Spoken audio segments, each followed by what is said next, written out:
ওই যে উনি 70 টাকার টিকিট, হ্যাঁ 200 টাকা চাচ্ছে নরসিংদী যাব 85 টাকা, 820 টাকা লাগছে গতকালকার টিকিট। ব্রাউনবাড়ি থেকে আমি বিমানবন্দর আসছে, এই যে দেখেন টিকিটটা 820 টাকা নিচে তিনটা টিকিট 2460 টাকা নিচে।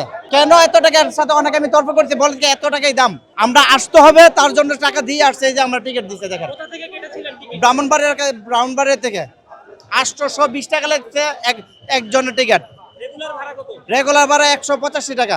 আমি বলেছি, আমি প্রতিবাদ করেছি, আমরা 4-5 জন লোক নিয়ে আমরা প্রতিবাদ করেছি। তাই বলছি আমার কাছে ক্ষমতা আছে, আমি বেশি নিয়েছি। আমি বলছিলাম আমাদের আপনার কাছে যত ক্ষমতা আছে তাহলে আপনি আমার বাড়িঘর টিউশন জায়গায় লেখা নিয়ে নেন, আপনার বাড়িঘর নিবো কেন, আপনার টাকা নিবো। আমার কাছ থেকে মানে 820 টাকা নিচ্ছে সিঙ্গেল টিকিট। দেখেন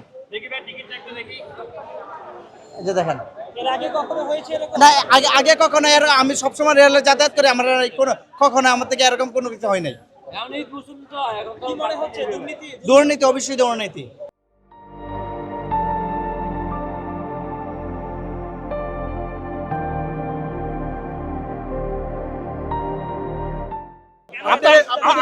আপনারা কোথায় না স্ট্যান্ডিং টিকিট দিবেন নরসিংদী, হ্যাঁ 65 টাকার ভাড়া, হ্যাঁ সকালে অষ্টম 2টা টিকিট দেখেন 65 টাকা করে, হ্যাঁ আপনাদেরকে দেখাই। আর এখন উনি 200 টাকা চাচ্ছে, হ্যাঁ ওনারে আপনারা প্রশ্ন করেন, আপনারা আইনের আওতায় আনেন আপনারা। হ্যাঁ কেন ওই দেখেন, এই যে দেখেন সকালে 2টা টিকিট কেটে আসছি বাপ মায়া, হ্যাঁ 65 টাকা করে নরসিংদী, 65 টাকা এখন 200 টাকা, হ্যাঁ 200 টাকা দিচ্ছে। দেখেন আপনারা দেখেন, হ্যাঁ নেন টিকিট নেন। এই যে আমি 200 টাকা দিচ্ছি, আমি 200 টাকা দিচ্ছি না টিকিট দেন। কি জন্য আসলে বেশি টাকা কেন দিতে হচ্ছে? হ্যাঁ দেখেন নরসিংদী থেকে আসছি আজকে সকালে 65 টাকা করে। আপনি বিষয়টা হলো ভাই, ঢাকা কমলাপুরের থেকে আর নোয়াখালীর টিকিট হলো 240 টাকা, আমার বলতেছে 600 টাকা করে ভাই, বুঝছেন? ওই যে ওই কাউন্টার থেকে কেন না, আমি কিভাবে বলবো ভাই কেন এত টাকা চাচ্ছে? স্ট্যান্ডিং দিতেই আপনারা দেবে, এখন এই সিদ্ধান্ত কর্তৃপক্ষ ভাইয়া। আপনি আমাদের যদি বলেন যে আমাকে দিতে হবে, এটা তো আমি পারবো না।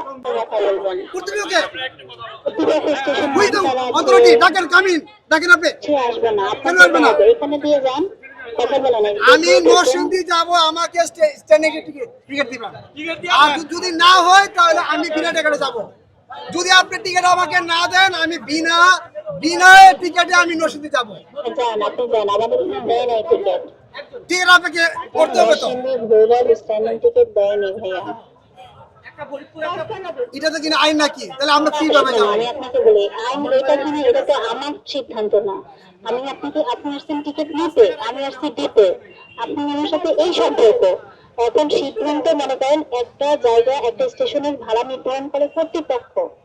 একটা স্টেশনের ভাড়া নির্ধারণ করে কে? কর্তৃপক্ষ। 120 টাকা লাগছে আমার কাছে টিকিটটা সহকারে আমার কাছে এখনো সংগ্রহ আছে। আমি ওই কাউন্টারের থেকে টিকিট কিনছি, টিটির কাছ থেকে টিকিট কিনছি। আমার 820 টাকা নিচ্ছে ব্রাউনবাড়ি থেকে বিমানবন্দর আমি নামছি।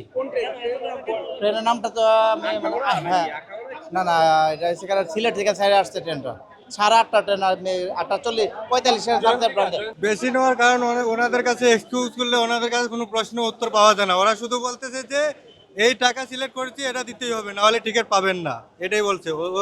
এটাই তাদের উত্তর। ঈদ আসলেই কেন টিকিটের দাম বেড়ে যায়?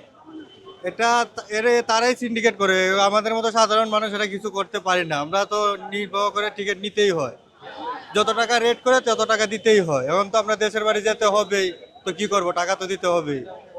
আখাউড়ার আছে, এখন আখাউড়া যান, নরসিংদী যান, ভৈরব যান, টিকিট নিতে হবে আখাউড়ার। তো আখাউড়া ভাড়া 195 টাকা, 200 টাকা রাখতেছে। তো এটা তো ইজিলি বিষয়। তো আপনি 70 টাকা বা 200 টাকা রাখতেছেন, ওরা বলতেছে স্ট্যান্ডিং টিকিট লিমিট শেষ। কারণ নিয়ম হচ্ছে যে সিট থাকে সিটের 25% স্ট্যান্ডিং দিবে।